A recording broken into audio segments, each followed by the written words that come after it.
क्या आप अपने ऑर्गेनाइजेशन की मुर्गी हो? अभी बैठे बैठे ये ख्याल है कि क्या एम्प्लॉयज ऑर्गेनाइजेशन की मुर्गी होते हैं? एटलीस्ट कुछ एम्प्लॉयज क्या ऑर्गेनाइजेशन की मुर्गी होते हैं? और मैं इस बारे में बात नहीं कर रहा हूँ कि एम्प्लॉयज अंडे देते हैं, कोई और अंडे बेचता है, फ़ायदे कोई और कर रहा है, ब्ला ब्ला। नहीं, मैं इन बातें की बात नहीं कर रहा हूँ। मैं बात कर रहा हूँ एक इनहेरेंट हैबिट की जो आपके अंदर की है, और मुर्गी उसका एक अच्छा एग्जाम्पल है। मुर्गी साल में लगभग 200 से 300 अंडे देती है पर डे। ऑलमोस्ट एक अंडा देती है मुर्गी, जबकि बाकी चिड़िया महीने में एक अंडा देती हैं ऑन एन एवरेज। तो मुर्गी को ऐसी क्या पड़ी हुई है कि उसको अंडे देने ही देने हैं? मुर्गी को ऐसा क्या है? तो उसकी वजह ये होती है कि मुर्गी की पर्सनैलिटी में एक इनहेरेंट ओसीडी बिल्ट इन होता है, जो इंसानों ने फिगर आउट कर लिया।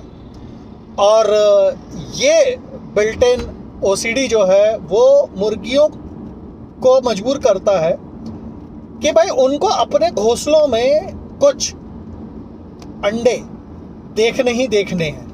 अगर उनके घोंसलों में अंडे नहीं हैं तो वो परेशान हो जाती हैं, और उनकी बॉडी उनको मजबूर करती है वापस उसी साइकिल में पड़ने की जहां पे वो घोंसलों फिर से अंडे दे सके। इंसानों ने ये बात फिगर आउट की, वो उनके अंडे हटाते हैं और मुर्गी बार बार इसी काम में लग जाती है।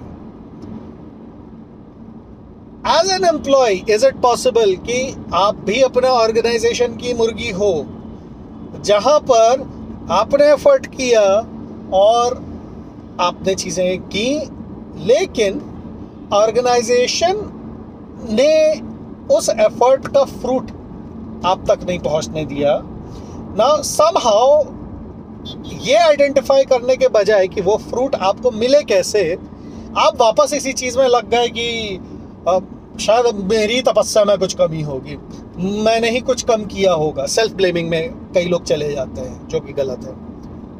सोचिएगा इस बारे में कि क्या आप काम में लगे रहते हो डिस्पाइट रिटर्न कम आता है? Is it because of your inherent nature or the nature of the organization itself?